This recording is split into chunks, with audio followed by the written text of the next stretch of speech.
Hai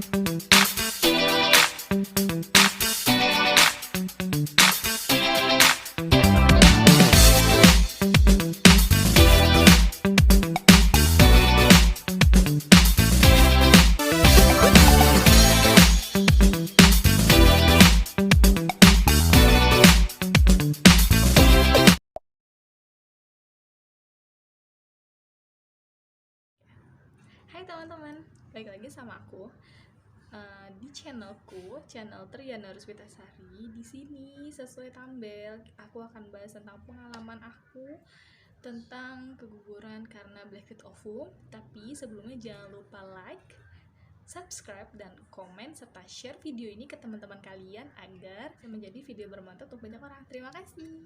Oke teman-teman, jadi sesuai dengan judul di sini aku mau cerita tentang pengalaman keguguran aku karena hamil kosong atau black heat ovum. Jadi pengalaman itu tuh terjadi di tahun 2018, yaitu tahun dimana aku menikah sama suamiku. Aku nikah itu bulan Juli tahun 2018. Jadi aku tuh punya kendala haid dari sebelum menikah. Aku nggak tahu kenapa, karena emang belum pernah periksa sebelumnya. Aku berani periksa itu setelah tahun 2017. Itu tahun 2017 itu usia aku 1 tahun, dimana aku udah mulai berani nih, yaudah periksa deh gitu kan. Aku nggak mungkin dong terus-terusan dengan haid yang tidak teratur ini. Jadi pas aku periksa itu tahun 2017, dokter selalu nanya udah nikah belum gitu, karena kan aku nggak tahu kenapanya. Terus akhirnya diperiksa ketiga atau keempat, aku kan selalu dikasih yang namanya tuh Frovula itu selalu diminum kalau nggak salah itu 7 hari. Nanti hari ke 7 atau ke 14 nya aku akan haid gitu. Nah terakhir itu pas aku periksa, dokter selalu menganjurkan untuk udah nikah aja gitu. Dulu aku mikirnya itu kenapa ya disuruh nikah gitu, apa kalau udah nikah haid aku akan lancar. Terus selalu mikir ya udah deh nikah aja kali ya gitu, padahal belum ada judulnya.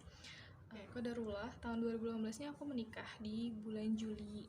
Terus dengan kondisi nikah aku haid, bukan haid sih, lebih tepatnya aku itu kayak ngeflag tapi kayak haid karena 7 hari gitu. Dan habis itu banyak dong yang ngomong, oh lagi haid, oh ntar juga cepet hamilnya, bla bla bla. Amin, aku mau mengaminkan sama bulan Agustus aku nggak haid. Aku udah feeling ya ini haidku berantakan lagi nih. Aku sama suami mutusin untuk ke dokter kandungan. Ditanya di USG tetap, tapi masih dari perut waktu itu, ingat banget aku. Terus dokter kasih aku lagi Frovula untuk 7 hari. Itu aku kalau nggak salah di Agustus awal. Lalu aku minum seperti biasa gitu kan, kata dokternya ntar hari ke-14 haid gitu. Aku nggak ngeh tuh kalau aku harusnya haid. Terus aku mikir kok nggak haid juga, sampai akhirnya aku sharing sama temen, kebetulan banget dia lagi hamil muda. Akhirnya dia nyuruh aku tes pack dulu aja katanya gitu.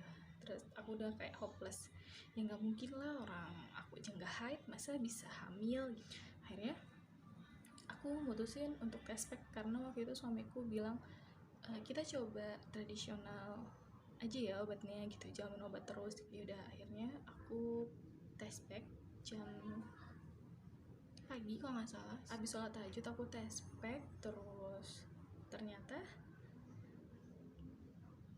ada garis 2 dan itu samar banget kayak gitu.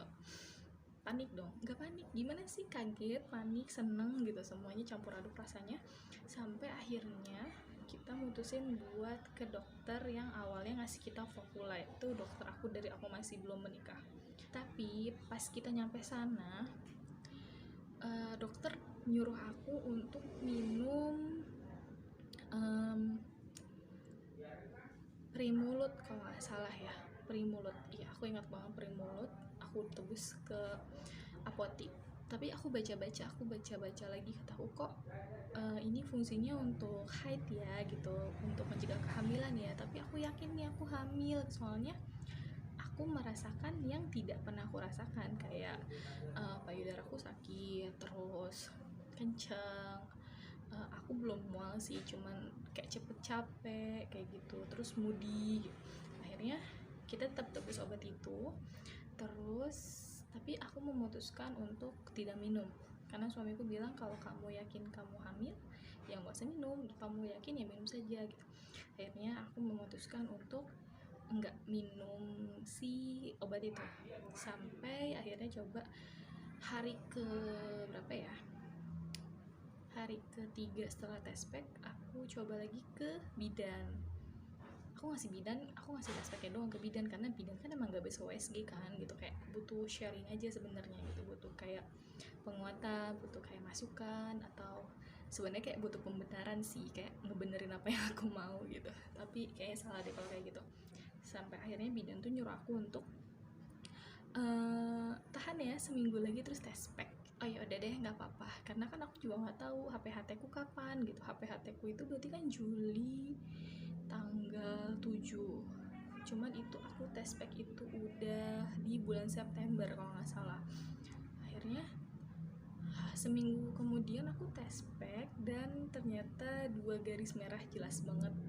Nanti aku tunjukin di layar, ini foto tes packku dari hari ke hari, aku foto terus-terusan karena kan emang penasaran, namanya hamil pertama dong gitu, aku yakin banget aku hamil, jadi aku foto terus akhirnya pas tes packnya terang, konsul lagi ke bidan. Aku nggak balik lagi ke dokter itu sampai hari ini karena aku berpikir kayak dia jauh tempatnya. Kedua, sakit hati karena kan tiba-tiba disuruh minum obat untuk haid, padahal menurut aku ini hamil. Tapi emang kalau misalnya ikut HPHT, dokter tuh bilang ini nggak mungkin hamil karena HPHT-nya tuh jauh.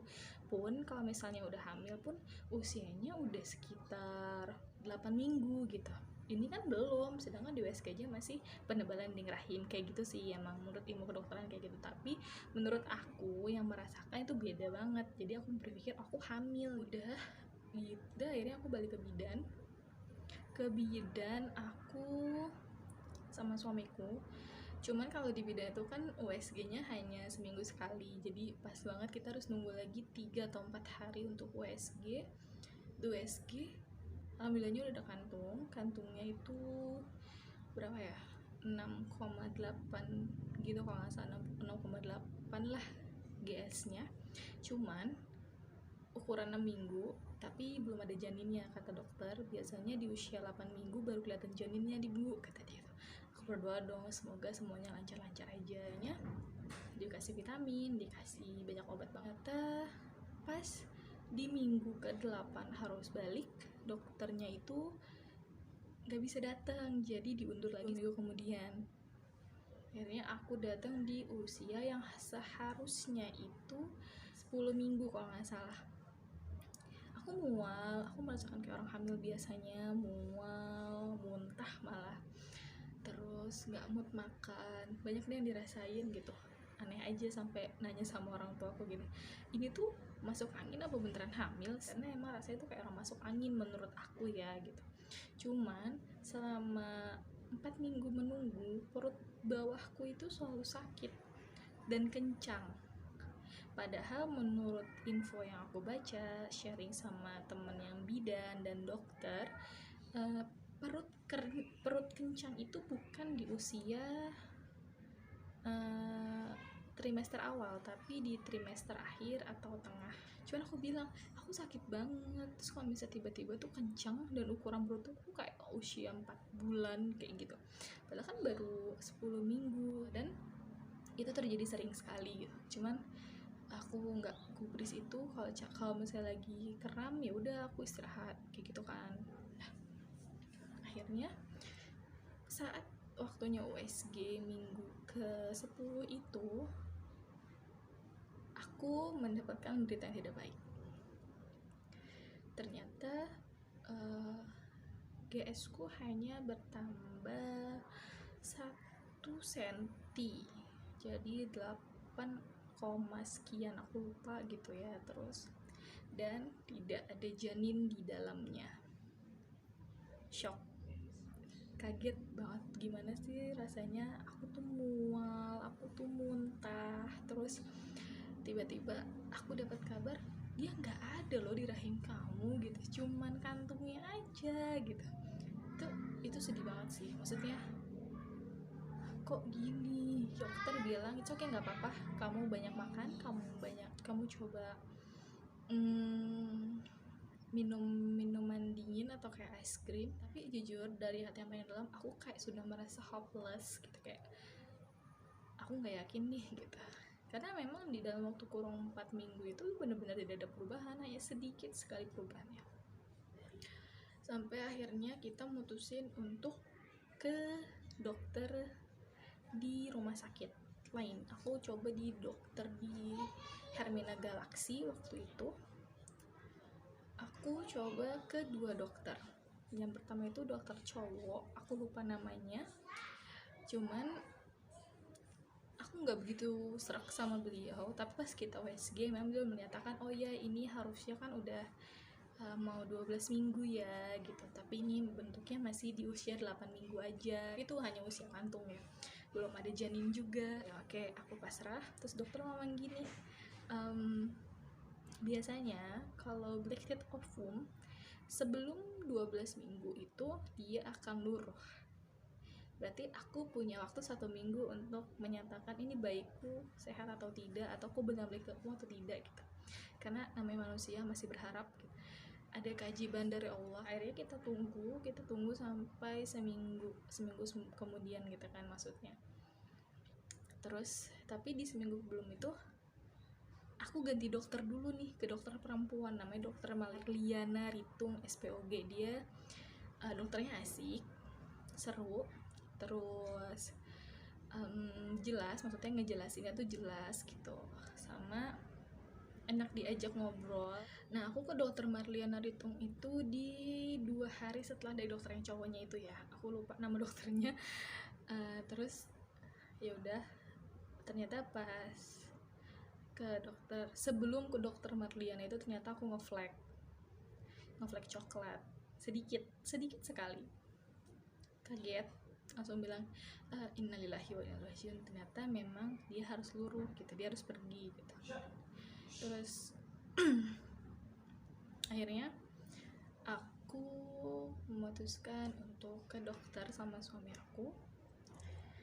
Kita ke dokter Marliana Ritung, terus dia cek pakai transvaginal. Ternyata ukuran kantungnya semakin mengecil karena kan aku ngeflag, jadi kantungnya makin kecil kayak gitu. Di situ aku udah mulai ikhlas karena ngerasa it's okay lah, nggak apa-apa, mungkin belum rezeki kami untuk punya anak sekarang gitu. Hari itu juga aku nangis sesegukan bahasa Sunda sesegukan, nangis sejadi-jadinya. Terus minta maaf sama suami karena nggak bisa mempertahankan kehamilan ini, yang karena kan yang pertama kami ya, jadi kayak sedih aja gitu, baru nikah sebulan 2 bulan Allah kasih rezeki, terus tiba-tiba Allah hamil lagi. Tapi kembali lagi semua milik kita adalah titipan, jadi bisa diambil kapan aja. Sekarang anak bisa jadi nanti suami yang diambil, jadi kita harus ikhlas. And next, akhirnya aku melakukan kuretase itu di bulan Oktober akhir, tanggal 28 Oktober itu aku udah flagnya lumayan banyak, ada kayak daging juga gitu, cuman nggak keluar darah banyak lah. Kuretase itu kalau nggak salah aku bisa langsung pulang sih kayaknya, jadi jam 8 aku masuk, terus jam 12-an aku udah bisa pulang ke rumah kayak gitu. Tapi emang kalau yang namanya kuretase bisa pulang langsung sih, karena kan emang gak terlalu capek ya, bukan operasi besar kayak sesar, bisa istirahat di rumah tinggal minum obat aja kayak gitu.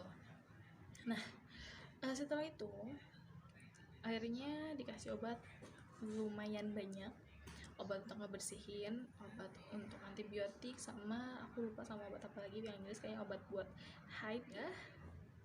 Kami ikhlaskan anak kami gitu, kita ikhlas karena memang semua sudah takdir Allah. Akhirnya seminggu kemudian itu kan aku udah berhenti pendarahan, udah minum obat juga. Akhirnya aku periksa lagi ke dokter untuk make sure kan semuanya udah bersih atau belum rahimnya gitu. Alhamdulillah udah bersih. Suruh istirahat 6 bulan untuk tidak hamil dulu gitu sampai 6 bulan karena mempersiapkan rahim dengan baik. Sama kita disuruh untuk menggunakan alat kontrasepsi, tapi aku tidak menggunakan alat kontrasepsi karena memang aku jarang haid gitu. Jadi mikirnya ya udah gitu. Teman, buat kalian tuh yang misalnya tiba-tiba hamil terus ngeflek atau merasakan ada sesuatu yang aneh, langsung periksa ya, karena si tubuh kita ini, tubuh manusia ya, terutama perempuan ini, dia menyadari ketika ada trouble. Misalnya saya hamil nih, terus tubuh kita tahu nih kromosomnya nggak bagus nih kalau dipertahanin gitu. Jadi sama tubuh kita tuh berusaha untuk mencegah si janin itu berkembang, karena kemungkinan besar adalah janin tidak baik gitu. Jadi ketika dia luruh, nah itu menandakan bahwa tubuh kita bereaksi bahwa kehamilan ini tidak sehat, seperti itu. Jadi teman-teman harus tahu penyebab black slit ovum itu biasanya, ini aku sharing sama dokterku ya, dokter Marlena Ritung gitu. Itu tuh bisa karena sel telurnya yang buruk atau sel sperma suami yang jelek gitu. Sebenarnya di situ dokter udah nyuruh kita untuk cek istri dan suami gitu, cuman kita perlu rehat, merehatkan hati, merehatkan pikiran, merehatkan kantong, karena kan lumayan ya biaya-biayanya itu. Jadi akhirnya kita memutuskan untuk stop dulu program hamil. Oke teman-teman, itu cerita pengalaman aku tentang black slit ovum. Jadi jangan takut buat kalian yang lagi program hamil. Ini tahun ketiga aku menikah dengan pengalaman keguguran 3 kali, dan masih berjuang sampai sekarang. Nanti kita akan cerita lagi. Jadi semangat buat kalian semua lagi promil, tetap jaga kesehatan, dan see you next video. Thank you for watching. Terima kasih.